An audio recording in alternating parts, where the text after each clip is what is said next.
Hey everybody, it's Daryl, California Gone Country. Hey, I wanted to show you what we're doing today. We're gonna put a pond dock in here, and it's gonna go out as a 10 foot by 10 foot.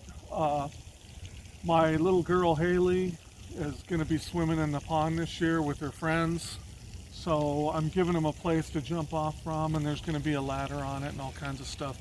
And if we go over here, I've already got some stuff halfway done, and I'm going to explain kind of from start to finish so you can keep up with what we're doing. But what we started out with was 2 by 8 by 10 footers, I'm sorry. And I bought 11 of them. 2 go this way, and 1, 2, 3, 4, 5, 6 go this way. And then I got 6 floats, which are basically barrels that we bought from a car wash for 10 bucks each. And we also put silicone on these. We unscrewed them and put clear silicone on them to make them watertight, so they hold air. Okay, so I framed this yesterday. I put in 3.5 inch screws to start out the framing. Okay, and then I put these pieces on top, and those are going to eventually come off. And then I flipped it, and the reason why those are coming off is because when I cinch the barrels down, they're going to want to push through. And this thing is upside down right now, so when it's on the lake and I put on the composite decking, I don't want these barrels, after I cinch them up, to push through. So once I start putting on the composite decking, I'm going to take those off. Okay, so once I did that, you can see over here I shored it up with some galvanized corner brackets. Okay, and then when you go over here, I put on hurricane ties on both sides, okay, all the way around. So now it's squared up. Haley and I made sure it was square. I used my my square to do it, and so now it's a perfect square.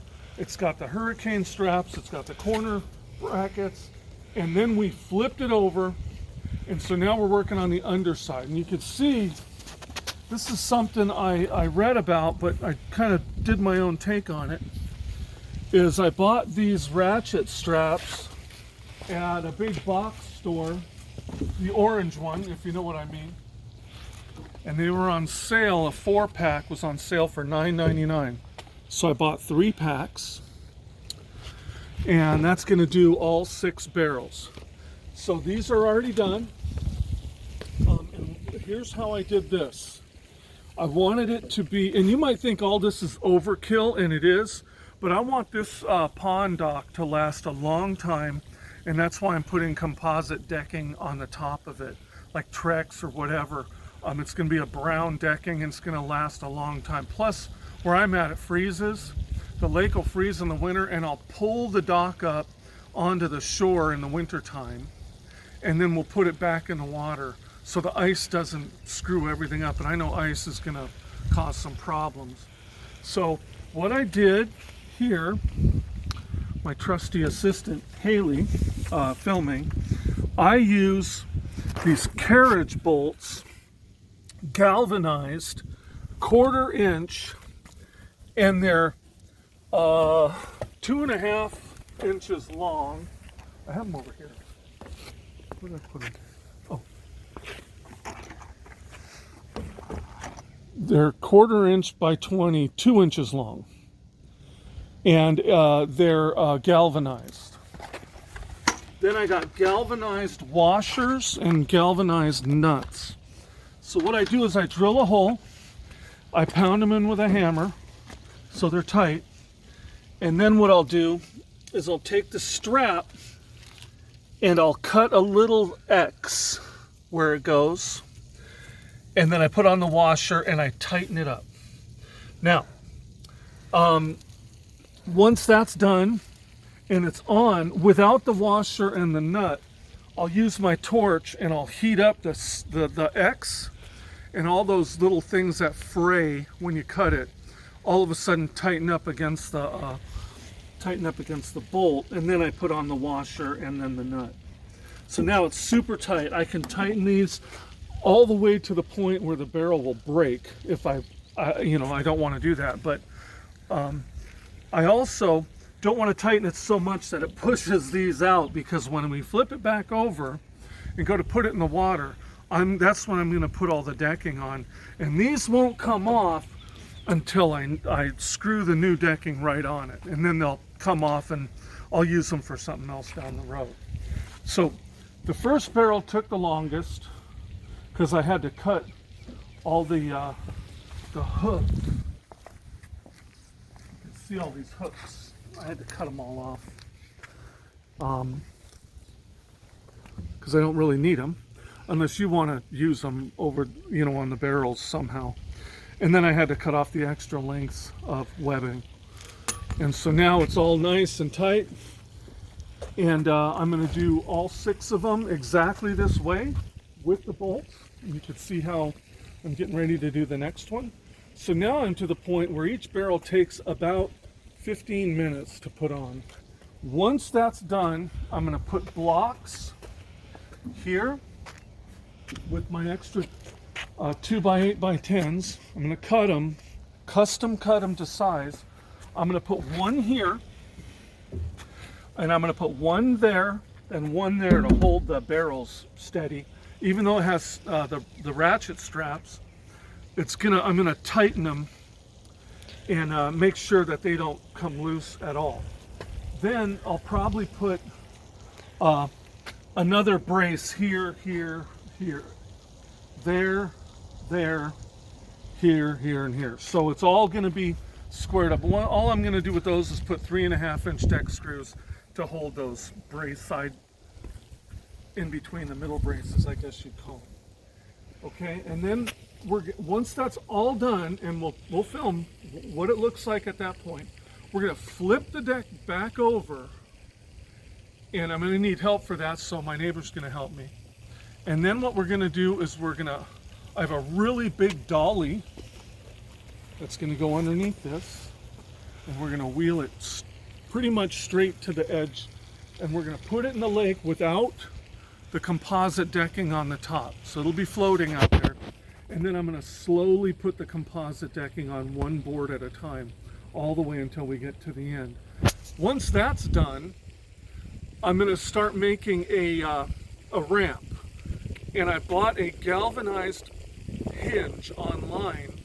You'll see it. It's a big, long hinge, so the lake will rise and lower based on rain.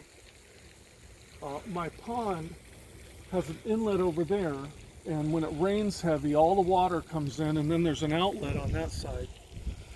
So as the pond raises and lowers, this hinged piece will handle the ramp and whatever the pond wants to do.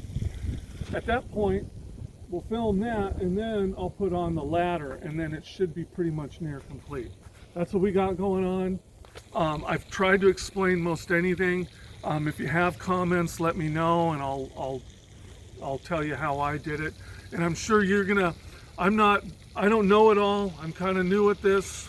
So if you have any suggestions, anything anybody wants to know, if you think I'm doing it wrong, I can take good criticism. I don't like negative Nellies that just try to bash you. I don't have time for that. So have good constructive criticism for me. There's probably an easier way to do this. I'm doing it overkill. I know that. It's not going to be a cheap dock, but it's going to last a long time. So I'll hook up with you guys in a little while after we get more done. Okay, here we are. We got more completed, and we're getting ready to flip it. But I wanted to show you guys what we did. This is the 10x10 pond dock. It's upside down right now. We're going to flip it over to the right side. We're going to drag it down. We will spare you the footage on the dragging down. so I'm sure it's going to be ugly. The thing weighs a lot, but you can see what we did here. All the barrels are strapped in. We used ratchet straps. We like to clean on this side where the swimmers will be swimming up. We made sure the carriage bolts were pointed in, so nobody would, get a cut hand or anything with the bolts. Again, we put in our blocks. Three 3.5-inch screws on each side. All of them are custom cut. They all measured out to be right around 22 inches or a little less. So that shows that it's really squared up well. We did run into a problem. I said when you do the ratchet straps, that when you make the holes, you do a cross cut. And that didn't work. We just did a single as the strap goes down. I'll show you. We found that as the strap goes down, you just cut a small line right there, and then it goes right over the bolt. And that way you remain pretty strong integrity-wise here, so it can pull strong. When we did the cross cut, I ratchet strapped it really hard and it broke. So we were able to save it, so it's good because I had extra length on it. But I highly suggest doing cutting it this way with like a sharp safety knife, and then don't use the heat on it. The heat kind of made that part brittle. So after we started doing it the other way, they just went right in and did super good. My camera person Haley, my daughter, who's going to turn 13 here soon, she helped me out. She did a great job. She did a lot of measuring and cutting and stuff. So that's it. You can see how all the blocks are in. All this is 11 2x8 by 10 pressure treated boards, and I still have extra over here that's left over. Squared it up, put in the barrels. I bought 6 barrels. Again, bought them at a car wash. They were selling them for $10 each. Siliconed the caps, took the caps off, siliconed inside and the threads, and stuck them back in and wiped them clean. So they should hold air real well and not have any failures. So this is it. The next video, or the next scene, will be in the water, and I'll be putting on the decking, which will be composite decking, which will last a really long time. So that's probably going to be another day in a day or two, because I have to go get it. Okay? Any questions? Let me know. Thank you. Hey, it's me again. Day 2. We got it flipped over. I wanted to go over a couple things with you of what I learned. So let me turn this thing around. And when we flipped it over, I noticed that I had the straps on really tight. So I undid the straps a little bit, because as you can see, some of the barrels, like right here, the barrel sticks up just a little bit. So that's not a problem now, because I could put the decking on. And then once the decking's on, as I'm moving, I'll just tighten up the barrels a little bit. They don't need to be super tight. The straps just need to be snug to hold them all on. But this is it. And after tomorrow, I'm going to turn it, and I'm going to slide it down the little slope here. It's going to be easier if it slides with the barrel facing this way, so it can, with the wet on the grass from the dew in the morning, it'll just slide all the way down there. And then it's actually going to be situated the way it is now. So once I get it down there, I'll turn it again, and that's the way it's going to go on the water. And then I'll start putting, once I get it shored up a little bit, I'm going to start putting the Trex decking on that I bought. And I know it's not cheap, and I'm not trying to be Mr. Spend a lot of money guy, but I just wanted Trex because I want it to last a long time, and once it's on the lake, I don't want to have to sand it down, every other year and restain it and all that other stuff. So I'm just going to put Trex on it and bite the bullet with the money, and hopefully that's going to last, a lot of years, where I don't have to be out there just sanding it and staining it. So these furring strips that go straight across, I explained that one time, that just keeps the barrels from popping through when I tighten them down. They're going to come off as I put the decking on and I work my way this way. I'm going to be pulling them off, so they're not going to stay there very long. All that those do is keep the barrels from popping straight up, so I could lay my decking on there and screw the decking down better. So that's it for right now, and my next clip will be putting on the decking and some other things and what I've learned. So have a good day, and I'll just hang on, and I'll see you in a little bit. Well, there it is, floating. Dragged it down there by myself. I'm a one-man show. I did have the neighbor help me flip it. And then I dragged it down here. That's just temporary, just making sure it doesn't float onto the other side. And tomorrow I'll start putting the decking on it. And I'll cinch down the barrels one more time after the decking is on. As I'm putting the decking on, I'll cinch the barrels as I go. And then I'll start on the ramp. There's going to be a pretty cool ramp that I'm going to put in. So that's it for tonight. So the next scene will be tomorrow. Hey everybody. Well, it's day 4 for the deck build, and I had to do some trips to the store. I wanted it the way that I wanted it. It's way overkill. It's actually ridiculous how overkill it is. But I wanted it done right, so that's the way I did it. So let me give you a quick walk around. Here's the ramp I built. It has the composite decking, the Trex.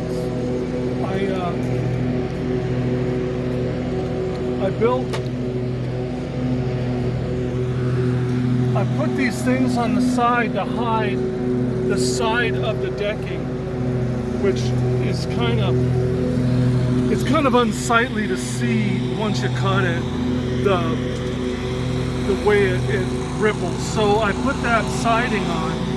I put a really nice hinge on. Haley helped, and we put a hinge on, so when the lake goes up and the lake goes down, the thing moves with it. So then I put on composite decking with composite screws, and here's what took so long. Is composite decking, I learned, has no structure whatsoever. So when I showed you the original frame before I put it on the lake, the joists were way too far apart, and I had to run another joist straight up and down. So now the composite decking is very strong. Again, it's overkill, but that's the way it is. So now all the kids can, Haley and the neighborhood kids can jump off of it and swim in the pond. I put this really cool swim ladder on it. It goes down 4 steps. So they can climb up and come right out and then jump back in the water. I tied it off, but I'm going to do a better job of doing that. This whole situation here, we had a lot of rain that lifted the lake up, and then the lake went down, and so it caused a problem there. So I'm probably going to put rocks or something right there, so it'll stabilize the ramp to walk on. So the deck is super heavy, but it floats, and it's great, and it can fit a few people, and it's exactly the way I want it. So if you have any questions, give me some questions. I'd be more than happy to answer them. And I know I didn't show you the ins and outs of So I didn't give you all the ins and outs of putting screws in and, you know, putting in the extra joists, but you can figure that out. It's not hard. The one thing that I did on this as well is I put this 1x4 pressure treated along the edge after I cut all the deck boards, and it just gives it a pretty clean look, and you can't see the sides of the deck boards. Again, they're rippled, and once I got them on, I just didn't like the look of it, so I put on the 1x4, and it really made it look a whole lot nicer. So that's it. If you have any questions, just let me know. Thanks. California Gone Country.